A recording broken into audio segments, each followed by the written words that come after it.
Hello, Rob Dabrowski, the editor of the Biomedical Scientist magazine here. Welcome to the latest episode of the IBMS Chat podcast. Each instalment is based on the Twitter Spaces discussions that take place on the first, or sometimes second, Wednesday of every month. In this episode, we're joined by an award-winning team from Integrated Laboratory Medicine in Newcastle to discuss sustainability. Remember that this podcast can be used for your CPD, and I hope you enjoy the episode. Thank you everyone for joining our space this month. Today, our IBMS chat will take a look at sustainability in biomedical science. We will hear from the team at Newcastle upon Tyne Hospital Integrated Laboratory Medicine, who won the Sustainability Award at this year's IBMS Award, as well as from Rob from the Biomedical Scientist. Tonight's speakers are Jennifer Collins, Microbiology and Virology Laboratory Manager, a Fellow of the IBMS and Northeast IBMS Council Representative. She is the sustainability lead for Integrated Laboratory Medicine. Joanne Hall, Deputy Operations Manager in Blood Sciences and is a Trust Sustainability Ambassador. And finally, Carmel Abbott, Microbiology Healthcare Science Associate, and she is the Trust Green Champion Plus. Before I pass you on to Rob, we have a few simple housekeeping points. This space is public, meaning that anyone can listen. The session will be recorded, so those who can't attend can catch up later. If you want to speak, you can click request at the bottom left-hand corner of your screen. You can also take part by tweeting us a reply. Finally, our regular IBMS chat thread is live, so you can also chat over there if you wish. And with that, I'll pass you on to Rob. Yes, thank you so much, Fahid, and thank you everyone for coming along to listen tonight. And thanks for bearing with us while we sort out those few technical issues. It looks like we're there now and ready to go. So yes, please do join in. If you have any questions, then put them to our speakers. We've got 3 experts here in sustainability who've done some really interesting work, award-winning experts even. So if you want to get involved, you can either do so, as Fahid said, at the bottom of the screen or on the regular IBMS chat on Twitter, and we will get those comments to our speakers. It might take us a minute or two because we'll work off numerous different devices, but we will get there. So yeah, thank you so much everyone for coming along. And first off, I'm going to go through our speakers, all 3 of them, and ask them to just introduce themselves. So maybe Jennifer first. Jennifer, can you tell us a bit about your background and your route into the profession, how you got into biomedical science and how you got to where you are at the moment, please? Hi, hello everyone. Sorry about the technical difficulties there. We are Twitter X-based virgins and find it difficult to with the technology, so apologies for that. So yeah, my name's Jennifer and I've been in the profession 37 years. So not long to retirement now. So I started as a junior B MLSO, and not many people on the call will even remember that or know what it is. But technically an MLA, and then worked through different roles within the laboratory, covering numerous sort of areas. Favorite areas: enterics, parasitology, infection control, blood cultures, all the usual stuff. So yeah, that's kind of my role. I started thinking about sustainability as following on from what happened in my home life, I suppose. As soon as we got a green garden bin and separating waste, etc. I think I got the accolade of being the first green champion within Newcastle Hospitals Trust. I'm not really sure if I was, but a couple of people have said that to me. But I've been involved with sustainability for about 15 years. But now it's coming, there's a bigger team and it's really great to be involved in the projects I'm doing. Perfect. And Joanna, could I ask you the same question, please? Hello, yes, I'm Joanne Hall. I'm the Deputy Operational Manager in Blood Sciences at the moment. I've been in BMS for 25 years in haematology transfusion. So I think very similar to Jennifer, my sustainability journey started with doing things at home. I've always, since childhood, had an interest in the environment and those kinds of things. And then it was when I was section leader in our reception area that I really noticed all of the single-use plastics that we're using, particularly specimen bags, and then just thrown away.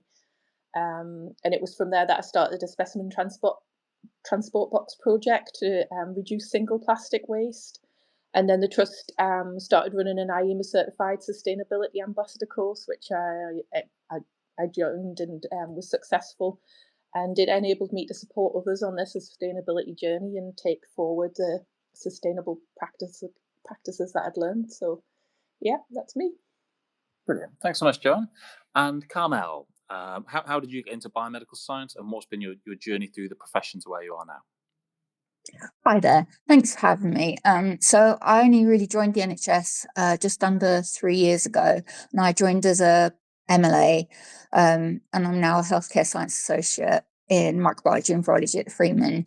But it was when I was preparing for my interview to join the NHS that I came across Newcastle Hospital's commitment to becoming net zero, and I was really intrigued then to find out more. And I started asking questions pretty much the first day that I was there. As someone who's concerned about the impacts of climate change, and like Joanne and Jennifer and many of us doing things in my own personal life like recycling, using refill stations and such, it feels awful when you're working in the lab to see the sheer amount of plastic and single-use plastic that we use every single day. So I was very keen to see what changes we could start making to work more sustainably, and in turn be part of the solution to helping the NHS achieve its net zero goals. So I was quickly joined up to be a green champion, and it's just gone from there, really. Perfect. And you three work quite closely together. Jennifer, why don't you talk us through, if that's okay, about the group, how it works, the dynamics, and then we can maybe touch on your different roles and what they all involve. Yeah, no problem. We are quite a diverse group in that we cover many disciplines, and ranging from consultant, clinical consultants within the team, clinical scientists, health biomedical scientists, and support staff, and across all the pathology disciplines. And it kind of started as a corridor conversation. Joe and I work fairly closely together, and we knew we were both keen on sustainability. So we wanted to, I think we were encouraging each other to form a group. And we were given the not an incentive, but we were given the go ahead by our directorate manager at the time. Said yes, go ahead, start the group, and it went from there. Really, it's gone from strength to strength. So this was quite a grassroots approach then. It wasn't something where it was put upon you that you were told we're going to form a sustainability group, who wants to join. This came from the workforce itself rather than from the management. Yeah, that's right. But our trust is very proactive. We have a sustainability directorate. Within our trust, we have key individuals who attended COP26. There was our chief exec at the time spoke at that event, and the hospital were introducing many different sustainability strategies, and one of them was to increase the number of green champions across all clinical areas. And we obviously had lots of green champions within integrated lab medicine, and we just sort of gelled together. But the trust strategy required us to look at having a pledge, and from there we wanted to have a local event to start thinking about projects and how could we take them forward. And Joanne, how does the group function? I mean, do you have weekly meetings, monthly meetings? Did you initially kind of have to pull together a plan and pitch it to the board? What's the kind of basis of how everything started functioning in this journey? So we started off by running the meetings on a monthly basis, and we basically invited everyone who was a green champion within blood sciences. Excuse me. And from then on, the sustainability team had put together a framework of what the directorate should work towards in terms of sustainability. The first one of that was to form a group that met regularly. So we just invited everyone along. It was still quite close within COVID, so we started virtually because we're all based across different sites anyway. And that's how we've continued since. So we continue to meet on a monthly basis, and everybody who's available to come along at the time comes along. Like Jennifer said, lots of different grades and lots of different backgrounds, and we all just work together to look at the project and try and take them forward. Try to share learning across the disciplines, and yeah, that's it. Brilliant. And Carmel, how do you decide what to focus on first? Because sustainability is such a massive, massive issue. And there's so many different areas within labs and in the NHS where we can do far, far, far better. But, there are massive challenges. There are small challenges. How do you decide what to focus on when you're starting out on this journey? I think that was definitely one of the issues that we had when we formed and started. Like you say, there's so many different questions that you have. It's such a big issue, but you need to get started somewhere. And one of the things that we did is we joined LEAF, which is the Lab Efficiency Accreditation Framework, and within that, it just really gives you a breakdown. It's like a framework on different areas where you can get started, such as turning lights off or installing LED lights. And there's different categories such as waste, people, sample and chemical management, equipment, ventilation, and then different levels such as bronze, silver and gold. And it was really important for us to obviously start off at bronze, but it gave us a good platform to have all the labs get on the same page and be at the same level and start having those discussions and seeing where we all were with that journey and the things that we needed to be doing. Brilliant. How many different labs are we talking about? And is it tricky to make sure that they're all kind of at the same point in that journey? Because they're obviously they all have different kind of challenges and different needs. Yeah, I'm happy to come in there if that's all right. Yeah, it covers obviously all pathology disciplines. So we're looking at cell path, we're looking at genetics, we're looking at blood sciences and all the breakdown there, immunology, biochemistry, and microbiology. But even subsections, for example, within microbiology, we've been looking at kind of sample journey in the urine department or thinking about blood culture. So it's splitting it down and rather than thinking, oh my goodness, how are we going to even tackle this? It's massive. If you start breaking it down, and we just had a very simple Excel spreadsheet as an action plan and had threw some ideas down and then started working on things and, thinking about the quick wins was really helpful. There are definitely generic projects that the whole of lab medicine can work on together, but there are also discipline-specific projects too. So it was important to identify those. Joanne leads the blood sciences departmental meetings. I lead the microbiology meetings, but we still collectively come together for the integrated lab medicine meetings to just discuss ideas and look at the generic projects, but learn from each other because we have similar waste issues in one lab to another. But yeah, so hopefully that gives a flavour of what we've been doing.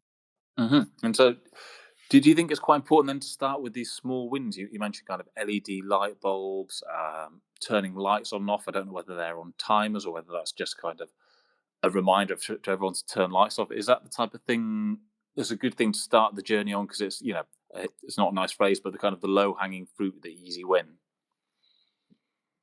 Yeah, absolutely. Some things were even trust-wide project, like the LED lights or motion sensor lights. These are things that our estates department and everything else will be helping with, but definitely all the quick wins because staff then get engaged with the process.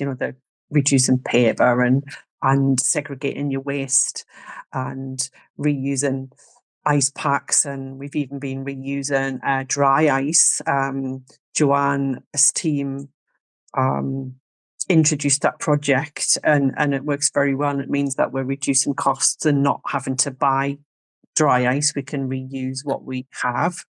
They're fairly easy things, but we have got bigger projects on the go, which was Joanne's flagship project about transport boxes. So maybe she can explain a little bit around that.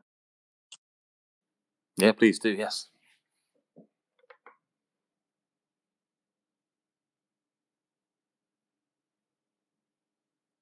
Joanne, I think you're on mute. Oh, sorry. Thank you. Yes, so we started the project as a pilot initially, just following seeing all of the plastic bags that were thrown out in blood sciences. The specimens would be taken and brought down to the lab, and almost within minutes they'd be thrown into the bin. So looked around to see what was available in terms of transport boxes, found a company which had been very good and very supportive. And my lab manager, John Hardy, was very kind enough to provide the funds to start the project off. We trialled it first with the trust phlebotomists at Freeman. They each got a bag and a box, and they would go to the wards, take the samples.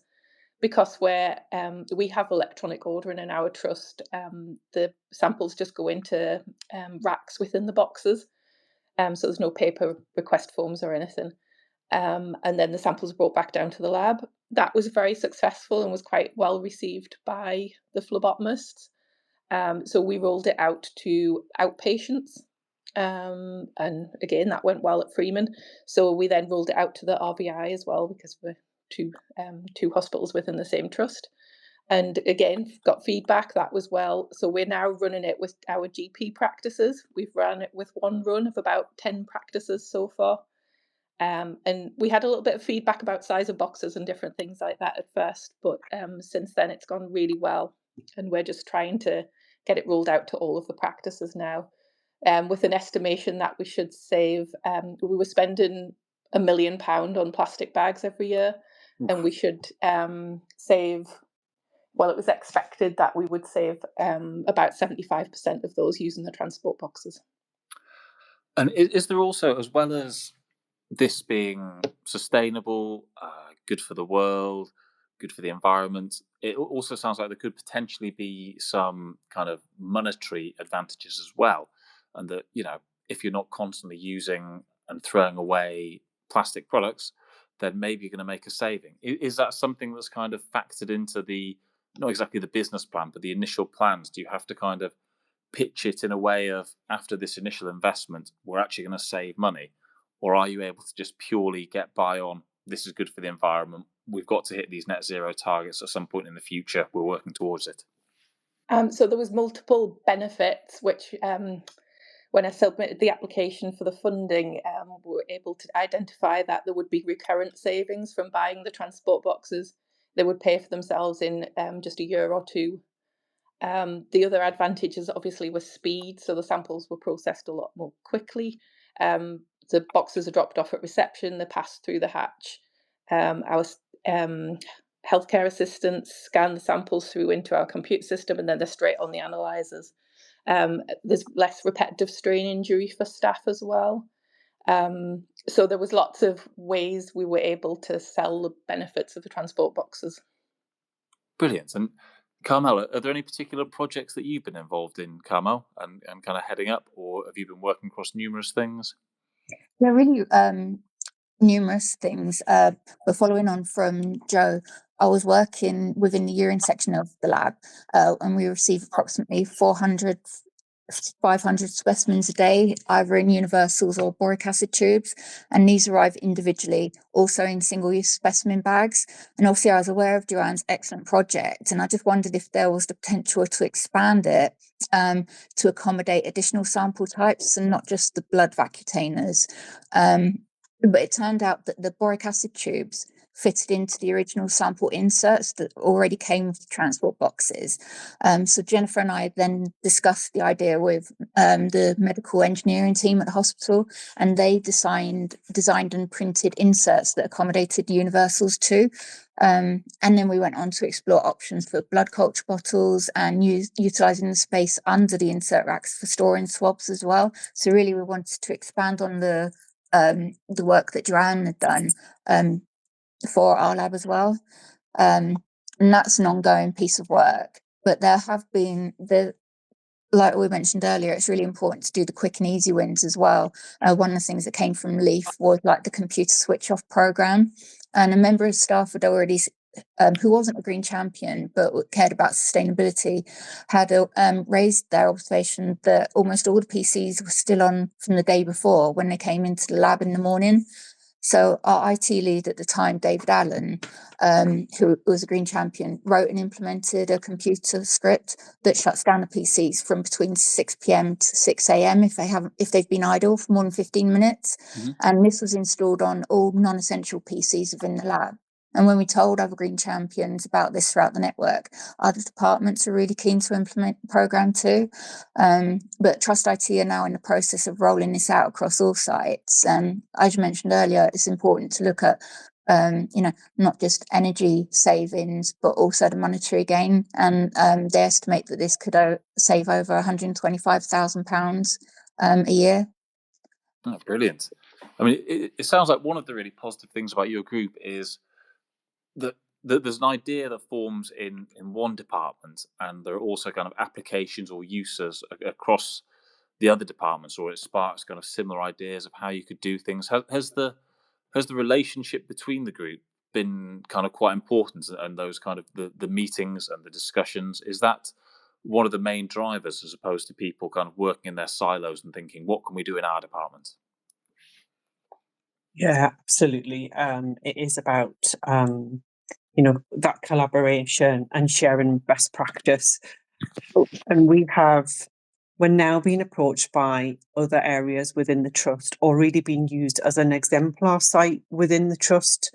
Our sustainability team will kind of put people in our direction just to share the ideas, and we have been having and really prevent groups from having to go through the same processes to get to the results that we have found. So saving time, I think, across those areas.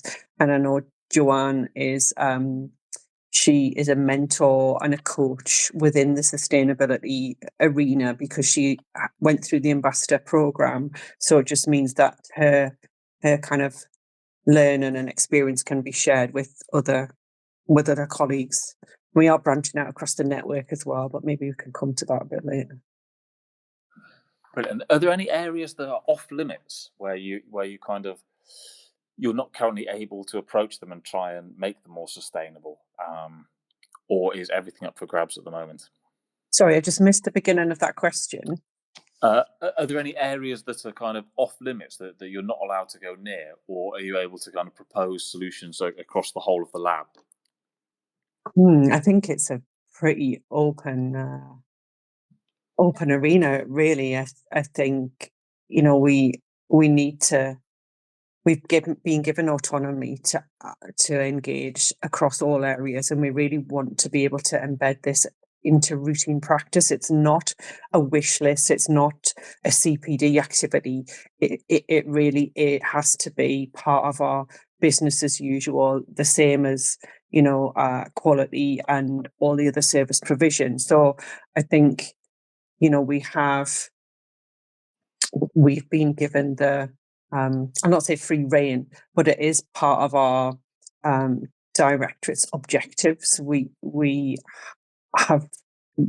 utilising a top down and a bottom up approach, and our managers, line managers, and directorate managers have ratified our pledge, if you like, and also included sustainability objectives within our kind of annual plan. So it's not, it is something that we all have to be doing as part of our day jobs. It sounds like the trust's got a very kind of positive, progressive approach towards sustainability.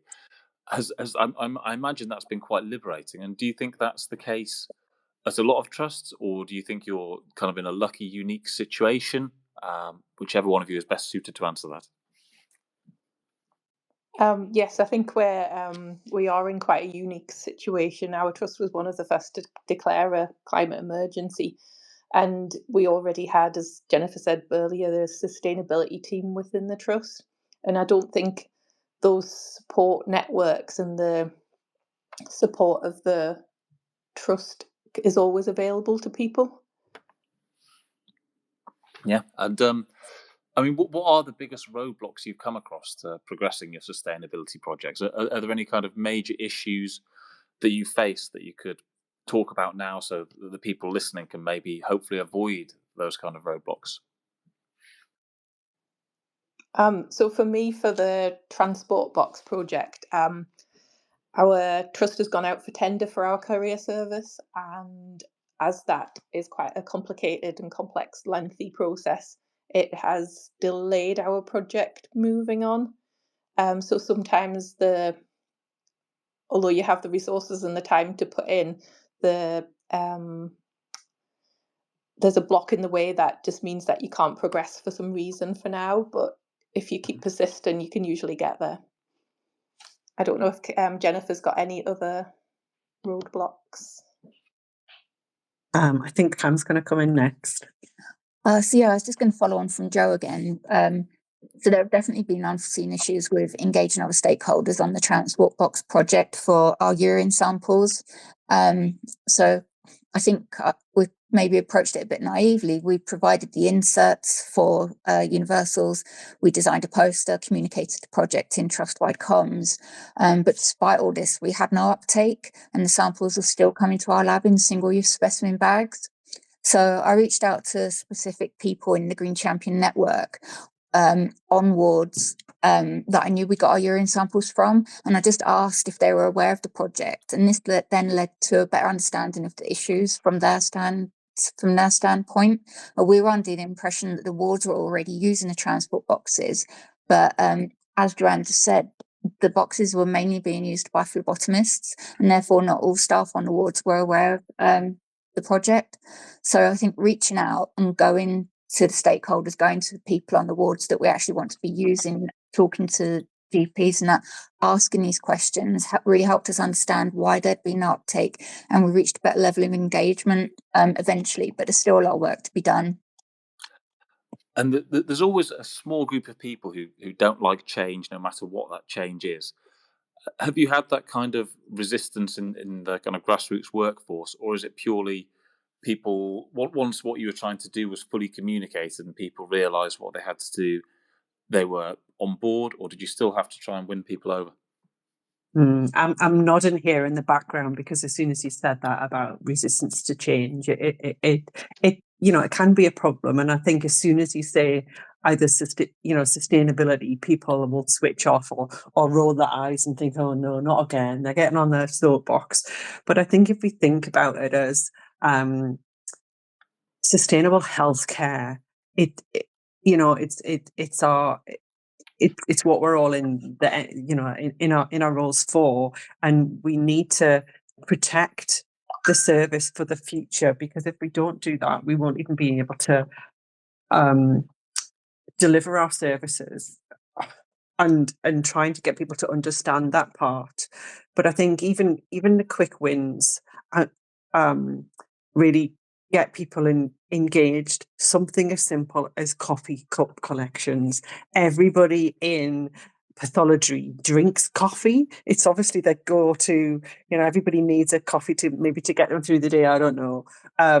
But we started with a couple of projects.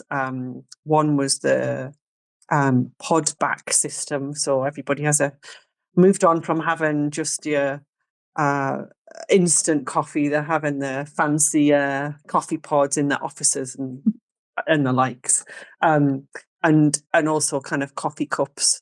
We know they can't be recycled because of the inner plastic lining, but just getting people engaged with that. Cam grabbed a few cardboard boxes, designed a poster, stuck it on the front, and put it in some consultants' offices. And lo and behold, within a day or two, they were filled up with coffee cups. So we're just kind of trying to roll those things out, and then people realise, well, actually, we should be doing this and getting engaged. So I think coffee is the route to everything. That's a good lesson to know for everyone listening. Just start with coffee and take it from there. And which parts of the projects are you most proud of? What have you done that either you think is the most innovative, or has been the most effective, or you think could be extrapolated and taken out to other trusts across the board? Is there a single thing that is kind of the beacon at the head of it all? I would have to say it's the transport boxes, but I think the thing that I'm most proud of is that it's the group itself. It's being able to work together and show this positive impact that we're making, and that's one of the things that I'm hoping to take forward in the next few weeks. And actually tomorrow is our first regional sustainability specialist reference group. That's a bit of a mouthful. But it's and this is very much linked to the changes within the pathology network maturity matrix, which people on the call may be familiar with. Excuse me. There are several domains within that maturity matrix, and each network has to assess themselves against the domains, and we have to be I don't know whether Deborah will know off the top of her head, and I can see it telling me what I should be saying. I don't know. It's emerging or developed. Anyway, the pointer has to move to the right by the end of the 2025. But sustainability is now incorporated into that framework, and I was expecting this to be added on as a separate domain. But actually, the way that that's been introduced by NHS England is that it's integral to each of the different domains. So that includes workforce, it includes digital, it includes quality, it includes procurement. So sustainability is in every area. And we're trying to really drive that forward now through this regional group so that we can kind of work towards being a developed network, and really ensure we protect the healthcare sort of environment and service for future. So sorry, that was a bit of a long answer. No, that was a great answer. And do you know how far along your journey you are compared to other trusts? You mentioned you've got this regional meeting. Have you any idea how other trusts are doing? I mean, I assume you're doing incredibly well, especially after the award win. You don't get that for nothing. But yeah, do you know how well you're doing compared to other trusts, or are you kind of working in isolation, just trying to do the best that you can where you are? Yeah, I think we are a bit of a beacon. So within Newcastle, sustainable health care in Newcastle is called Shine, and I think we do shine within our network because we've had people approach us that say, "Oh, we're really struggling. We don't know how to, what advice do you have of starting up a group?" And I think because we have got our directorate and our sustainability sort of teams pushing that through, we're really lucky. And I think we're definitely further on the journey than other people. And it's not to say that Newcastle is doing everything. You don't need to follow what Newcastle does in terms of the projects, but just follow their lead and being able to start and work together as a group. It's not about saying what everything that we do is correct and we should all be following us. So Joanne's nodding, so maybe I'm going to let her come in and finish that answer off for you. No, I think Jennifer's definitely right. It's not about necessarily the projects that we do. It's starting small, including everyone, just being brave enough to take those first steps. and share what you learn, share it in as many ways as possible. One of the things I'm particularly proud of is the launch events that we did when we first started doing sustainability as a group, and we did it and shared the learning with all of our colleagues in an integrated laboratory medicine. And for me, that was an incredibly proud moment. We were able to invite the chief exec and other sort of higher up people in the trust, shall we say, and demonstrate to them what we were doing, and that was very empowering, I think.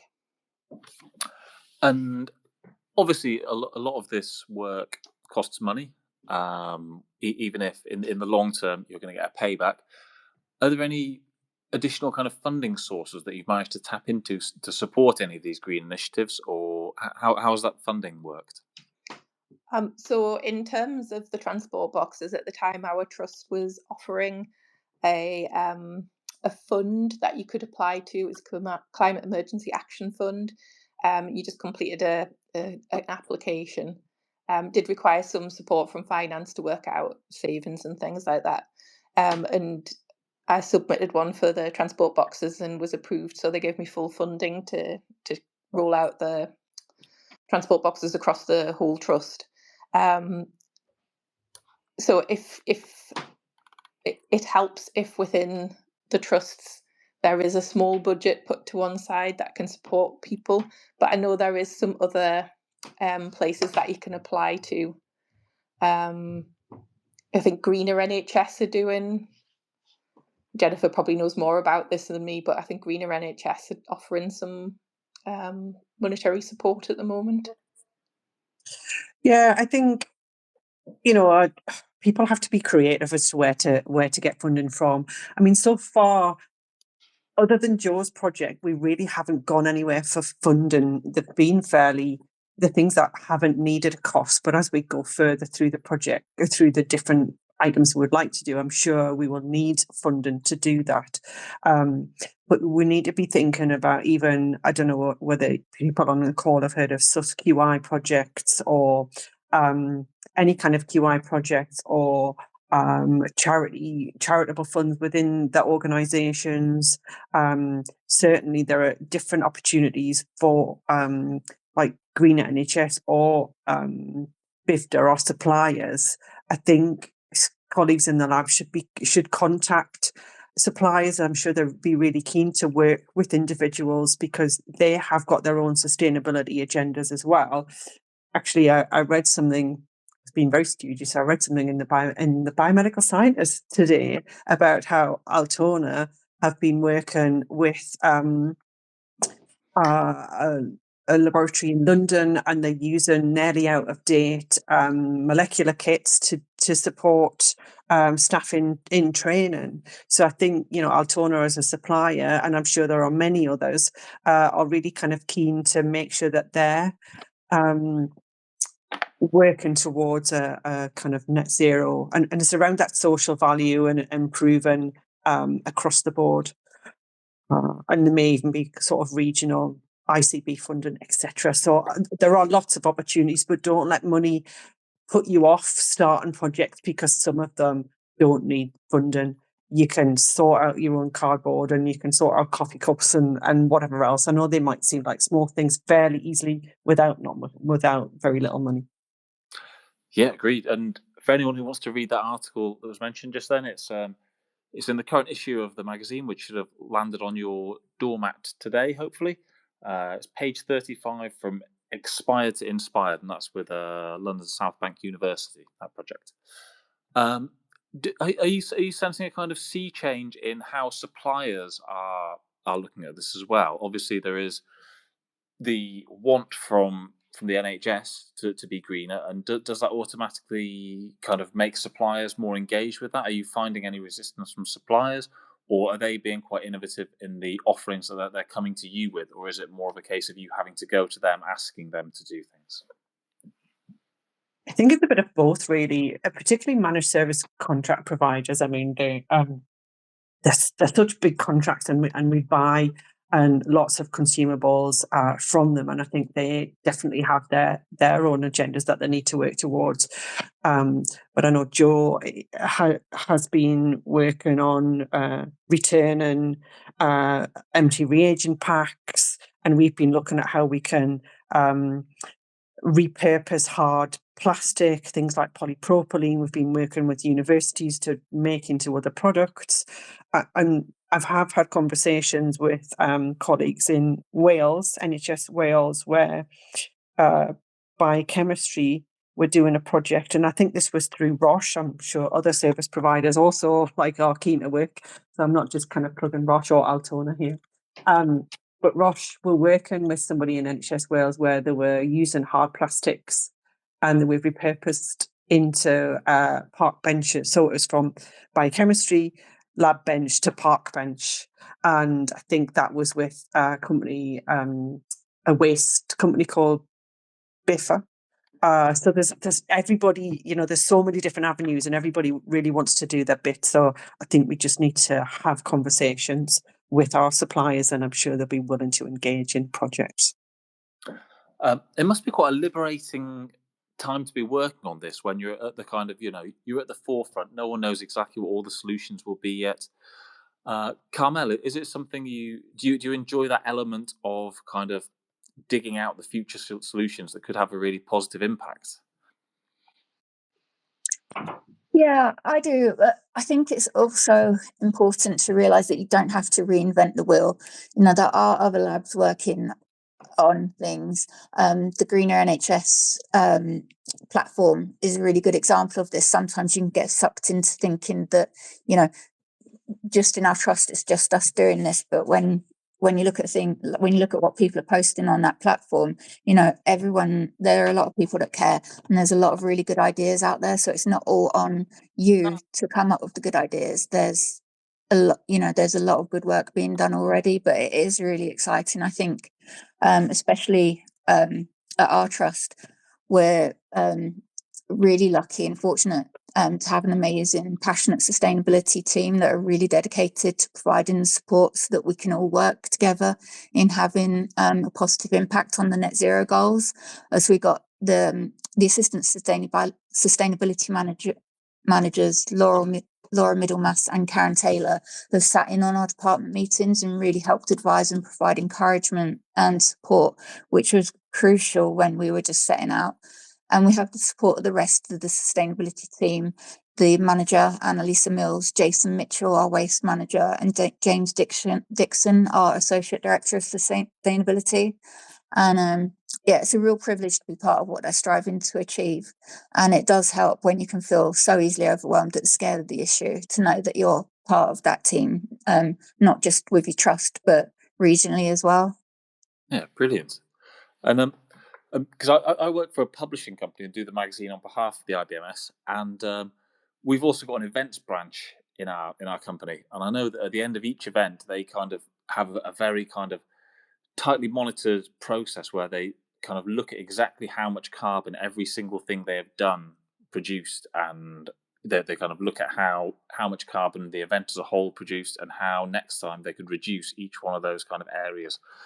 Is there anything similar going on with your group, or is it just such a vast thing that it's hard to kind of track with any accuracy how much carbon you're reducing, or what kind of positive impact you're having?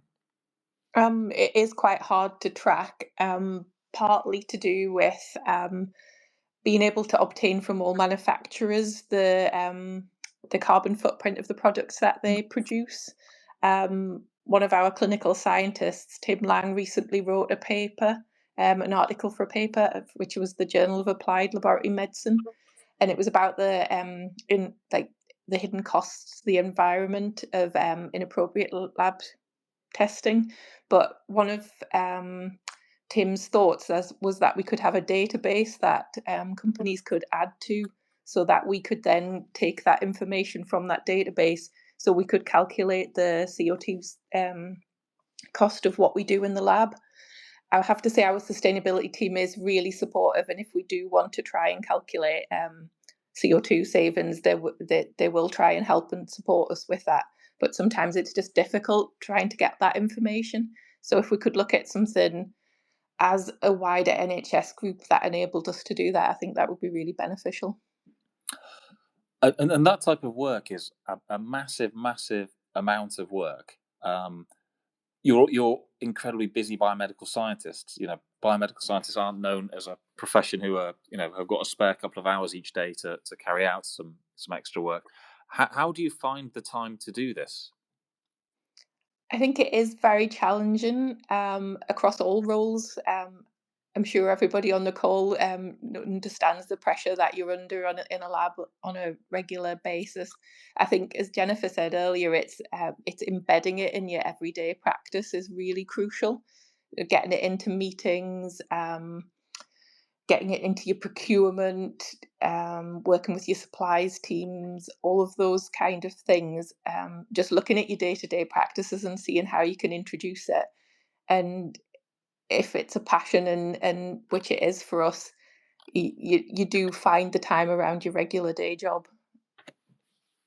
What does the next year hold for your sustainability goals? Where do you go from where you are at the moment? So my focus, leading on from that last question, my focus is mainly on growing the Green Champion network, running departmental Green Champion meetings to encourage ideas and provide support for people to take ownership for their projects, and then communicating our progress with a wider network. I think that's key, really. Like you said, we are all stuck for time, but the more people that we have working on projects, the more that we can achieve and the more momentum we can keep. We already have in our trust over 500 green champions in a range of roles across the trust. So not just healthcare scientists, but doctors, IT technicians, caterers, and many more. And having this network of green champions, especially with the knowledge of their specialism, is crucial to achieving net zero carbon and zero waste goals.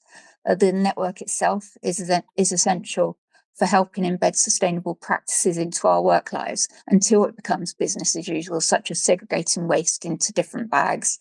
And it's something that I'm really passionate about, because the potential impact that Green Champions have is really quite huge. Just one person initiating a project in the department and then sharing that with the rest of our trust means that there's 18,000 people working together to create that change. But if you apply that, if you share that nationally, that's like 1.3 million people in the NHS leading the way to deliver the goal for becoming net zero, and in turn helping to protect the health of the population, our patients, and safeguarding our future NHS. And Cam's got all the facts and figures there, which is great. And I think what we're really crying out for, which I'm sure maybe colleagues on the call will kind of appreciate and understand, is that we need to have some national direction. We need to have information and guidance from NHS England and our professional bodies, so that each laboratory and network can really kind of work to the same goals, rather than perhaps going off in, we don't want people going off in silos, but really having that guidance, a bit like UCAS, we're all working towards the same thing. So, let's watch this space, and hopefully some of that information is shared quickly to help networks really kind of embrace the changes required. Is it possible to have a kind of a uniform approach across the country? I mean, obviously, if you look at, say, a lab in a busy urban area, something in London, something in Newcastle, something in Liverpool, it's going to be very different challenges to, say, a lab up in the borders where it's got a far more remote population. Do you think we'd be able to have a kind of a uniformed, centralized approach, or do you think it would have to be kind of vastly different for all the different areas with their different needs? I think if you use something like Leaf or something similar, it does have the different kind of different domains that we've discussed before, and we don't want to be that prescriptive, but we just need to give guidance as to which areas to really focus on. But there are things you talked about. Our uniform is our lab coat. Our lab coats are not sustainable. You can there are new providers that you can get sustainable lab coats and you can return them to the company. So we need to be thinking of these bigger ideas and should that be more of a national approach?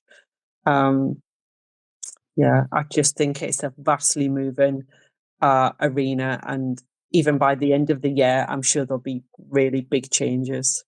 And are there any other industries that have inspired anything you've done? For example, just when you said then about the lab coats, I was thinking there's a clothes company called Rapa Nui who you say they send you their clothes. They're done on a kind of a wind-powered farm on the Isle of Wight, and then once you're done with them, you send them back. They turn them into other products, and kind of it reminded me of what you were saying with the lab coats and recycling them. Are there any other areas of industry across anything that have been an inspiration to you, or has it always been kind of quite a science, biomedical science and lab-based focus? I think I'm sorry, Jennifer. I was going to say that's a hard question. If Joe's got an answer, great, go for it. I think we've looked very scientifically at most things, but there has been some things within our sort of, I suppose, within the more commercial areas that we have looked at, just even things like recycling paper towels, the lab coats that Jennifer and the different schemes that clothes companies are coming up with. So I think there are ways that you can, there are things that you can look at in the commercial area that we could then bring into the lab. But I think it's early days for that yet. Perfect. And one last question to you all, because we're pretty much out of time here. But for those who are listening, what one piece of advice would you give them to be inspired to become a green champion, or to start their own group, or just to be more involved in sustainability? What would be the one kind of vital takeaway point? I'd say start small. Don't underestimate the importance of your quick wins. These are really essential in inspiring and engaging teams and energizing further change. And as Jennifer and I did, start with a conversation. Try and find those of like minds who you can move things forward with. Perfect. Does that just leave Jennifer? If there's a final takeaway from you at all? Yeah, I think it's definitely that communication piece and being visible. We've got staff notice board for lots of things, but we didn't have a sustainability notice board. We do now have that. It's really lots of engaging information, and we try and keep it updated as much as possible. So it really so when people are passing in the corridor, they see something new, and that's been really helpful. Perfect. That's a brilliant note to end on. Thank you so much to our three speakers tonight, our award-winning speakers. Well done on the great work you're doing. And it's been a pleasure talking to you. You've been able to give some kind of big picture stuff, but also some really vital, smaller, more practical pieces of advice. And I think everyone listening, and everyone who listens to this when it goes up on the Twitter feed afterwards, and everyone who listens to it as a podcast later, will have some kind of tangible action that they can take away to make a difference for the better. So thank you so much for our speakers. Thank you very much. Thank you. Thank you, and thank you for everyone who's tuned in to listen as well. And I hope you all have a lovely evening. And if there's anything you think, oh God, I wish I'd asked the speakers that question, then just get a question over to me, send me a message on Twitter, and we can get you answers. Or if you need any resources that have been mentioned, then we can dig out the details. So please do get in touch if there's anything we can do after the conversation to help. And yeah, thank you so much, everyone, and have a nice evening. Thank you. Thanks Night. all. Thanks, Thank Rob. you. Bye, everyone. Bye. Thanks so much for listening, and I hope you enjoyed the podcast. If you did, please visit the podcasts page on the IBMS website for all previous instalments. And if you'd like to listen live while we record, then please keep an eye on the IBMS social media feeds at the start of the month for details about the next IBMS chat, which will be recorded live on Twitter Spaces at 8 p.m. on either the first or the second Wednesday of the month. Thanks again for listening.